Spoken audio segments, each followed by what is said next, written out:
Queridos amigos y seguidores de esta página, seguimos con nuestra segunda parte del mensaje de Navidad. En nuestro anterior programa estuvimos hablando de por qué tuvo que suceder la Navidad, qué supone, qué significa el hecho de Navidad, cuando Jesús, Dios hecho hombre, nace en la figura de un pequeño niño indefenso en un pesebre en la ciudad de Belén. Bueno, pues para recordar un poquito, decíamos que Jesús vino principalmente a esta tierra para mostrarnos el camino al Padre.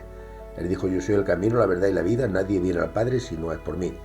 Y en esa confianza, los creyentes buscamos ese camino a Dios a través de Jesucristo. Y no hay otro camino. No hay otro camino porque Él mismo lo dice. Si hubiera otras vías, otras alternativas, Él nos lo habría indicado. Pero vamos a otro de los motivos por qué Jesús murió. Murió, y lo he dicho bien, porque primero nació.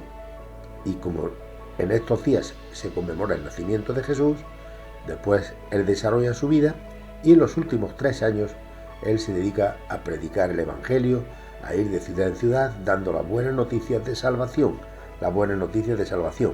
Y decíamos que no predicaba una doctrina, no predicaba una religión más, no, Él predicaba la salvación y la vida eterna. Dice: el que cree en mí tiene vida eterna. Y por eso tuvo que ir a la cruz del Calvario, porque eso no le gustó a los dirigentes religiosos de su época. Él decía: yo soy el camino, la verdad y la vida. Y ellos pensaban que si esto fuera así, todos los intermediarios que hay entre Dios y los hombres estarían de más, porque ya no tendríamos que ir a sacerdotes, ni a templos, ni a ninguna cosa de estas así para ir directamente a Dios, sino a través de Jesucristo. Por lo tanto, Él dice que vino para que con su muerte se aplacara la ira de Dios, porque la humanidad estaba en pecado. La humanidad está en pecado. Y todo aquel que no acude a Cristo para pedirle perdón, y todo aquel que no acude a Cristo para presentarle su problemática y arrepentirse de su vida anterior y volverse a una vida nueva, está en guerra con Dios. Y usted dirá, o tú dirás: yo no estoy en guerra con Dios, yo vivo tranquilo, yo vivo bien. Sí, pero cuando tú te paras a pensar, nada más que con un acto pequeño que hagas de rebeldía, ya estás pecando, ya no eres amigo de Dios. ¿Cómo podemos solucionar esto? Jesús nació para aplacar la ira de ese Dios todopoderoso que es amor, pero no olvidemos que también es justicia. En otro tiempo, dice Colosenses 1, capítulo 1, versículo 21, en otros tiempos vosotros, por vuestra actitud y vuestras malas acciones, estabais alejados de Dios y erais sus enemigos. Es decir, a lo mejor no eres consciente que eres enemigo de Dios, pero en tanto que no tienes una relación con Él, en tanto que fallas en sus mandamientos, en tanto que no tienes en cuenta a la persona de Cristo, ya eres enemigo de Dios. Por lo tanto, Él nace para, después de una vida de testimonio, una vida de buenas obras, una vida en lo que hizo milagros, sobre todo en los últimos 3 años, Él se manifestó a muchas personas.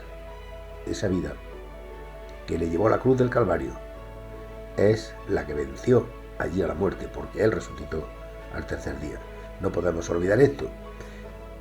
Y Él llevó allí a la cruz, a ese madero, todos nuestros pecados para que muramos al pecado y vivamos para la justicia.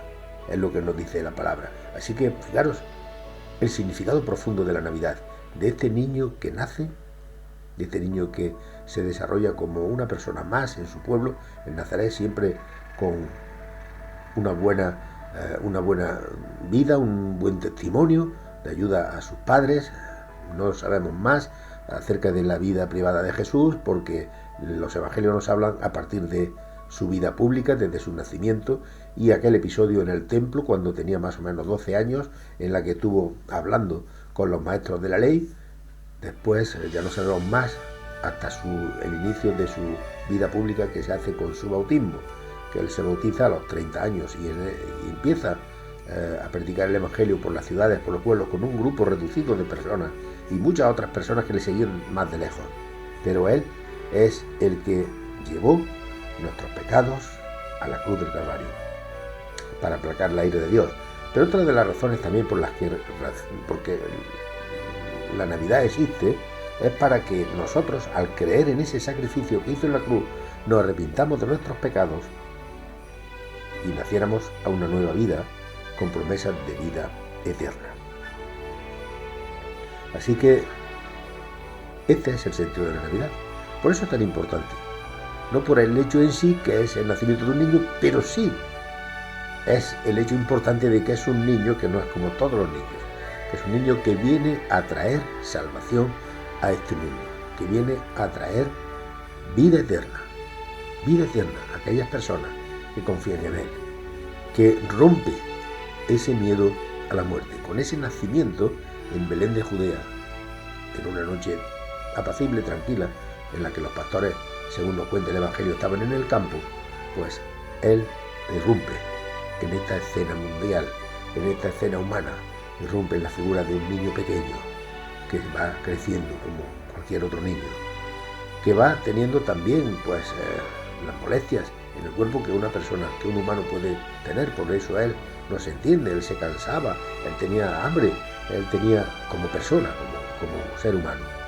Fue tentado también a hacer cosas que no debía hacer, y sin embargo él venció la tentación y pasó por este mundo sin pecado ninguno. Y por eso él era la única persona que podía ser la que llevara toda nuestra carga allí, aquella cruz del Calvario. Por eso es importante la Navidad, porque es el principio de esa maravillosa historia de la salvación en la tierra. Porque esto ya, el nacimiento de Jesús, también deciros de paso que ya estaba anunciado por los profetas. Todo estaba ya previsto, pero tenía que ser así, para que Él llevara con su carga nuestros pecados a la cruz del Calvario. Y allí Él se sacrificó por ti y por mí, para darnos vida eterna. Por el poder de Dios, Él fue resucitado al tercer día y ascendió a los cielos, donde está abogando y está intercediendo por ti y por mí. Que el Señor te bendiga en esta Navidad.